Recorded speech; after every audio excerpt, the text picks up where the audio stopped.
The HOA's obsession with control had reached a fever pitch. Karen, still smarting from her previous humiliations, decided to escalate by targeting me directly over unpaid HOA bills. One morning, I received a frantic notice claiming I owed thousands in fees that were completely fabricated. Karen, convinced she could pressure me with threats of fines and arrests, didn't anticipate what was coming. The moment she called 911 to report me as a delinquent member, Grandpa stepped in. Fully in his FBI uniform, he calmly approached the situation, reviewing Karen's claims with the police. The officers were immediately impressed with his credentials, checking the documentation he provided. Each fabricated fee and complaint was meticulously countered with legal proof, deeds, prior notices, and documented communication. Karen's attempt to have me arrested was completely invalidated. But Grandpa didn't stop there.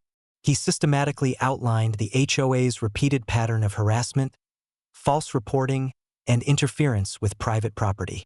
Every call Karen had made over the past weeks was now documented as a recurring abuse of authority. The police, recognizing the seriousness of the pattern, warned her about potential criminal liability.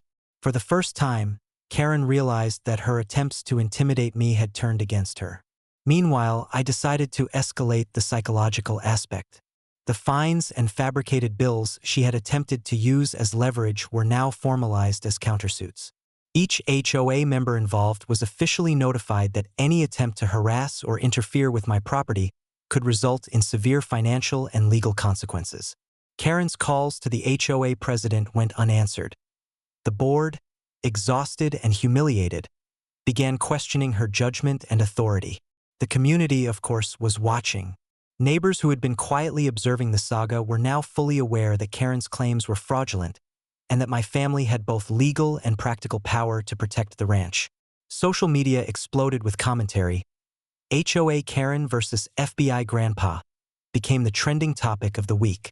Memes, videos, and local news coverage amplified her embarrassment, while cementing our reputation for preparation and resilience.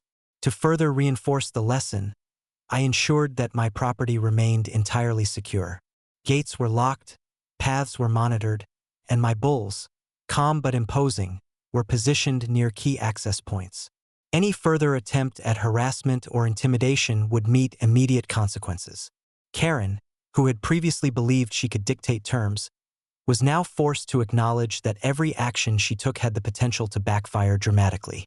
By the end of 2481, the message was undeniable.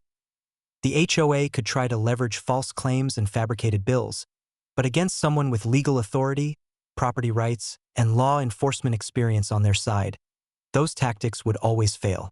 Karen's credibility, already weakened by previous incidents, took another major hit, while my ranch, family, and operations remained fully intact and untouchable.